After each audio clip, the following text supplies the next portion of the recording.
Hi friends, welcome back to my YouTube channel. ഇന്ന് നമുക്ക് ഇഡ്ഡലി വെച്ചിട്ട് നല്ലൊരു ഫ്രൈഡ് ഐറ്റം ഉണ്ടാക്കാം കേട്ടോ. അതിനായിട്ട് ഇഡ്ഡലി ഞാൻ ചെറുതായിട്ട് അരി മുറിച്ചെടുക്കുന്ന കണ്ടില്ല, ഇതേപോലെ തന്നെ മുറിച്ചെടുക്കണം കേട്ടോ. ഇത് നല്ലൊരു ടേസ്റ്റി ആയിട്ടുള്ള ഒരു ഫ്രൈഡ് ഐറ്റംസ്. ചില കുട്ടികൾ ഇഡ്ഡലി കഴിക്കില്ലല്ലോ, അപ്പോൾ നമുക്ക് ഇതേപോലെ കുട്ടികൾക്ക് ഉണ്ടാക്കി കൊടുക്കാം. ഇതുവരെ വീട്ടിൽ ഇതുപോലെ ഉണ്ടാക്കി നോക്കിയിട്ടില്ലെങ്കിൽ എല്ലാവരും ഒന്ന് ഉണ്ടാക്കി നോക്കണം. ഇതിന് ഞാൻ ഇവിടെ 3 ടീസ്പൂൺ കടലപ്പൊടിയാണ് എടുത്ത് കൊടുത്തിരിക്കുന്നത്. അതിലേക്ക് 1 ടീസ്പൂൺ അരിപ്പൊടി ഇട്ട് കൊടുത്തിട്ടുണ്ട്. ഒരു നുള്ള മഞ്ഞൾപ്പൊടി ഇതിലേക്ക് ചേർത്ത് കൊടുത്തിട്ടുണ്ട്. അതിനുശേഷം നമുക്കിതിലേക്ക് ഒരു 1.5 ടീസ്പൂൺ മുളക് പൊടിയും കൂടെ ഇട്ട് കൊടുക്കാം. അതിലേക്ക് നമുക്ക് കുറച്ച് കായപ്പൊടി, 1/2 ടീസ്പൂൺ കായപ്പൊടി ഇട്ട് കൊടുക്കാം. കായപ്പൊടി ഇതൊക്കെ ഇട്ട് കൊടുത്താൽ നല്ല ടേസ്റ്റാണ് കേട്ടോ. അതിലേക്ക് നമുക്ക് ആവശ്യത്തിന് ഉപ്പും ചേർത്ത് കൊടുക്കാം. എന്നിട്ട് നമുക്ക് കുറച്ച് വെള്ളം ഒഴിച്ചിട്ട് മിക്സ് ചെയ്ത് കൊടുക്കണം. വെള്ളം അധികം ലൂസ് ആവാനോ അതേപോലെ ടൈറ്റ് ആവാനോ പാടില്ല. നമ്മൾ മിക്സ് ചെയ്ത് കഴിയുമ്പോൾ ഉപ്പ് കുറവാണെങ്കിൽ കുറച്ചും കൂടെ ഉപ്പ് ചേർത്ത് കൊടുക്കണം. ഈ ഒരു കൺസിസ്റ്റൻസിയിൽ വേണം കുഴച്ചെടുക്കാൻ.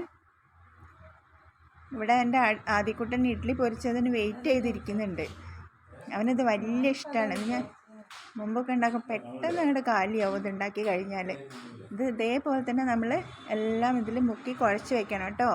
കുഴച്ചിട്ട് ഒരു 15 മിനിറ്റ് 20 മിനിറ്റ് നമ്മൾ റെസ്റ്റ് ചെയ്യാൻ വെക്കണം.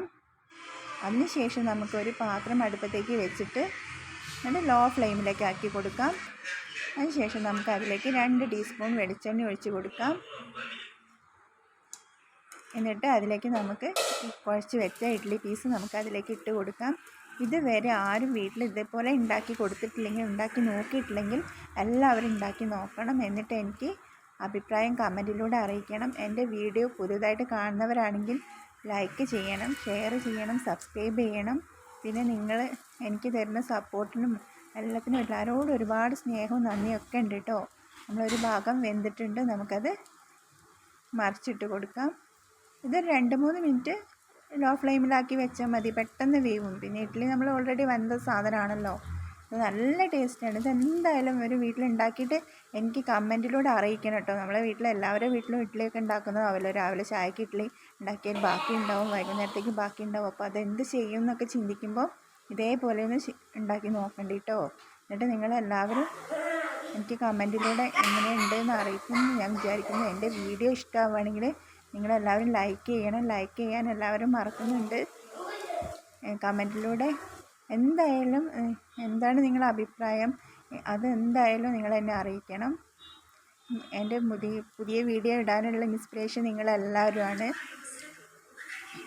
അപ്പം എല്ലാവർക്കും ഒരിക്കൽ കൂടി ഒരുപാട് സ്നേഹത്തോട് കൂടിയിട്ട് താങ്ക് യു. ഇനി ഇത് നമ്മൾ വെന്ത് കഴിഞ്ഞിട്ടുണ്ട്. ഇത് നമുക്കൊരു പാത്രത്തിലേക്ക് മാറ്റാം. ഇത് വെന്തത് എനിക്ക് ഒരു ഫോട്ടോ എടുക്കാനൊന്നും പറ്റിയിട്ടില്ല കേട്ടോ. ഫോട്ടോ എടുക്കുന്നതിൻ്റെ മുന്നേ ആദ്യക്കൂട്ടം വന്ന് വാരി കൊണ്ടുപോകാൻ തുടങ്ങിയിട്ടുണ്ട്. അതുകൊണ്ട് ഫോട്ടോ ഒന്നും എടുത്തിട്ടില്ല. നിങ്ങളെല്ലാവരും ഇതെന്തായാലും വീട്ടിൽ ട്രൈ ചെയ്ത് നോക്കുമെന്ന് ഞാൻ വിശ്വസിക്കുന്നു. നിങ്ങൾക്കൊക്കെ ഒത്തിരി ഇഷ്ടമാവും തന്നെയാണ് ഞാൻ വിചാരിക്കുന്നത്. ഇതുപോലെ ചിലപ്പോൾ ഉണ്ടാക്കി നോക്കുന്നവരുണ്ടാവും. ഉണ്ടാക്കി നോക്കിയിട്ടില്ലെങ്കിൽ എല്ലാവരും ട്രൈ